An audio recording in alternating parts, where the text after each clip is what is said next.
বলেছিলিস না তুই আমাকে অনেক বড় রূপে পুজো করবি।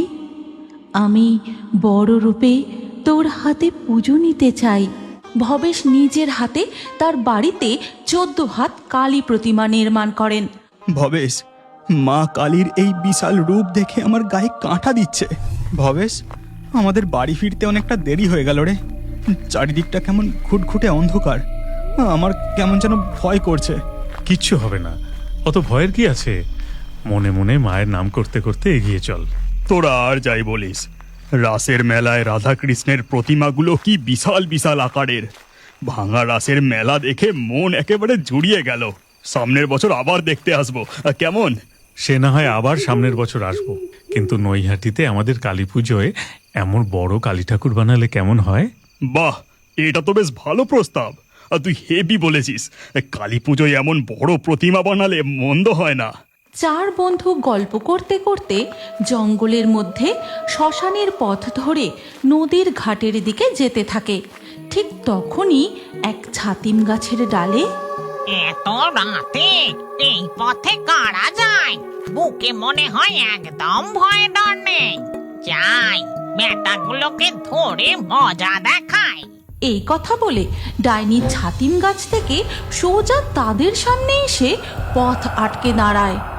ওরে বাবা, এ যে এক ডাইনি! ভবেশ, আমি তোকে বলেছিলাম না জঙ্গলের এই পথটা ভালো না। আমি অনেকক্ষণ থেকে এই ভয়টাই পাচ্ছিলাম। নিশুতি রাতে জঙ্গলের পথে গাছের ডালে ডালে শাকচুন্নি পেতনিরা জাগে। এই কথা বলে ডাইনি হাত বাড়িয়ে গদাইকে ধরে। ঠিক তখনই আর কোনো উপায় দেখতে না পেয়ে ভবেশ জোরে জোরে মা কালীর মন্ত্র জপ করতে থাকে। ওম সর্বমঙ্গল মঙ্গলে শিবে সর্বার্থ সাধিকে শরণ্যে ত্রম্বকে গৌরী নারায়ণী নমস্তুতে। চুপ কর তুই, আমি একে ছেড়ে দিচ্ছি। চলে যাচ্ছি এখান থেকে, চুপ কর। এই বলে সাথে সাথেই ডাইনি সেখান থেকে অদৃশ্য হয়ে চলে যায়। তারপর 4 বন্ধু আবার হাঁটতে শুরু করে। এই, আমাদের পিছনে নূপুরের শব্দ। আবার আমাদের কে পিছু নিল? খবরদার, কেউ পিছনে তাকাবি না, তোরা শুধু চুপচাপ হাঁটতে থাক। তারা কেউ পিছন ফিরে তাকায় না। দেখা যায় তাদের পিছু পিছু কে যেন নূপুর পায়ে হেঁটে চলেছে। এরপর তারা যখন হাঁটতে হাঁটতে নদীর ঘাটের কাছাকাছি পৌঁছায়, আরে, ওই নূপুরের শব্দটা তো আর পাওয়া যাচ্ছে না। 4 বন্ধু পিছনে তাকিয়ে দেখে যে সেখানে কেউ নেই, শুধু একটি জবা ফুল পড়ে আছে। তাদের দেখে মাঝি জিজ্ঞাসা করে, কি বাবুরা, এই নিশুতি রাতে তোমরা কোত্থেকে আসছো? কোথায় যাবে গো? ভাঙা রাসের মেলা দেখে ফিরছি গো, নৈহাটি যাব। ওইদিকে জঙ্গলের পথটা তো ভালো নয় গো বাবু, পথে কোনো অসুবিধে হয়নি তো? যাকগে, আর তোমরা দেরি করো না, নৌকোয় চেপে বসো নৌকোয়। এরপর মাঝি নৌকা ছেড়ে দেয়। তারপর তারা মাঝিকে সমস্ত ঘটনা খুলে বলতে থাকে। সে আর কেউ নয় গো, মা তারা ছিল। মা তারাই তোমাদের রক্ষে করেছে। জয় মা তারা, জয় মা তারা। এরপর কেটে যায় প্রায় 1 বছর। এমনই একদিন সকালবেলা এক চায়ের দোকানে 4 বন্ধু বসে কালী পুজোর পরিকল্পনা করতে থাকে। ভবেশ, কালী পুজো আর বেশি দিন নেই রে। আমাদের এবার কাজ শুরু করতে হবে। শুরু তো করব, কিন্তু এবারে কাছে যে বেশি টাকা পয়সা নেই রে। কি করে কি হবে কি জানি। ভবেশ, ওসব তুই চিন্তা করিস না, সব হয়ে যাবে। আমরা ঠিক সব ব্যবস্থা করে ফেলবো। আরে, আমরা সবাই মিলে চাঁদা তুলবো, আর তাহলে তো আর কোনো অসুবিধা হবে না। না গদাই, এ আমার বাড়ির পুজো, পাড়া প্রতিবেশীর থেকে কেন চাঁদা তুলবো? এরপর 4 বন্ধুর চা খাওয়া হয়ে গেলে টাকা মিটিয়ে যে যার বাড়ি ফিরে যায়। হ্যাঁ রে ভবেশ, কিছু কাজের খোঁজ পেলি বাবা? সামনে যে কালী পুজো, কিভাবে যে মায়ের পুজো হবে কি জানি। অনেক কলকারখানায় কাজের খোঁজ করলাম গো মা, কিন্তু সবাই ওই একই কথা বলে, এখন কোনো কাজ নেই। হে মা তারা, আমার ছেলেটার কিছু একটা কাজের ব্যবস্থা করে দাও। এই দরিদ্র সংসারে একটু মুখ তুলে চাও মা। এরপর ধীরে ধীরে বিকেল গড়িয়ে রাত হয়ে যায়। গভীর রাতে সবাই যখন ঘুমিয়ে, তখন হঠাৎ ভবেশ, ভবেশ, তুই সেই কথা ভুলে গেলি নাকি? বলেছিলিস না তুই আমাকে অনেক বড় রূপে পুজো করবি। আমি বড় রূপে তোর হাতে পুজো নিতে চাই ভবেশ, ভবেশ। ভবেশের স্বপ্ন ভাঙতেই সে আঁতকে বিছানায় উঠে বসে। মা কালীর এমন স্বপ্ন দেখে ভবেশ মনে মনে বলে, সত্যি তো, গতবারে নবদ্বীপের রাসের মেলা দেখে ফেরার সময় আমরা বলেছিলাম বটে যে অনেক বড় কালী মূর্তির পূজা করব। জয় মা তারা, জয় মা তারা। সেই রাতে ভবেশের আর ঘুম আসে না। এরপর ধীরে ধীরে সকাল হয়ে যায়। সকালবেলা ভবেশ যখন চাকরির খোঁজে বাড়ি থেকে বেরোতে যাবে, তখন দাঁড়া বাবা, দুমুঠো কিছু খেয়ে যা।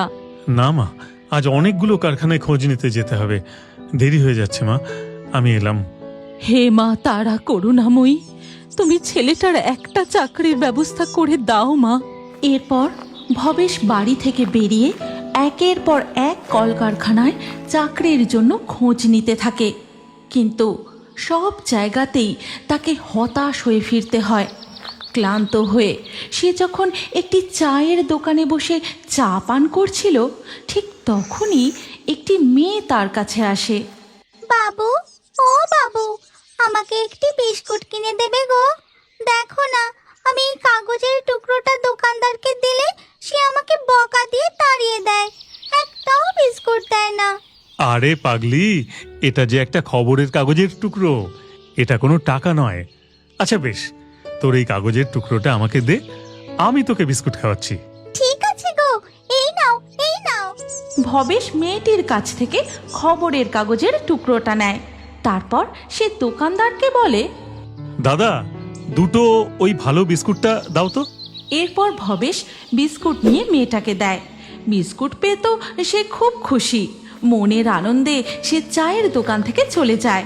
ভবেশ বসে মেয়েটির দেওয়া খবরের কাগজের টুকরোটি দেখতেই সে লক্ষ্য করে, আরে, এখানে যে চাকরির বিজ্ঞাপনের খবর দেওয়া, আমি এত খোঁজ করলাম কিন্তু এই পাটকলেই তো যাওয়া হয়নি, এটা তো একদম কাছেই।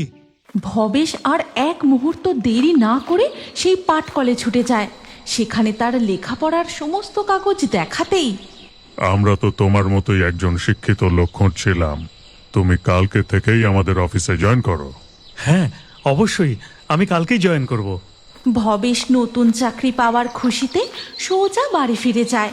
তারপর তার মাকে আজকের আশ্চর্য ঘটনার কথা খুলে বলে। হ্যাঁ রে, ওই মেয়ের পায়ে লাল আলতা আর কপালে লাল টিপ ছিল কি? হ্যাঁ ছিল তো, সে আবার এমন কি কথা, ছেলে মানুষ, তাই পায়ে আলতা কপালে টিপ পরে সেজেছে। ও ভবেশ, তুই যে তাকে কাছে পেয়েও চিনতে পারিসনি রে বাবা। আজ মা স্বয়ং এসে তোর চাকরির ব্যবস্থা করেছেন। জয় মা তারা, জয় মা করুণাময়ী। এরপর ধীরে ধীরে কালী পুজোর দিন এগিয়ে আসতে থাকে। মা কালীর স্বপ্নাদেশ মতো ভবেশ নিজের হাতে তার বাড়িতে 14 হাত কালী প্রতিমা নির্মাণ করেন।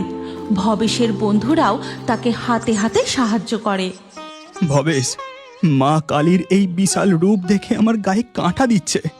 পদ্মের ন্যায় তার চোখ। ডান দিকের উপরের হস্ত দিয়ে মা আশীর্বাদ করছেন, তার নিচের হস্তে মা জল ভরা সন্দেশ ধারণ করেছেন। বাম দিকের উপরের হস্তে ধারণ করেছেন তার খাঁড়া, আর নিচের হস্তে ধারণ করেছেন পাপিষ্ঠের মস্তক। এরপর ভবেশ মা কালীর পূজা শুরু করেন।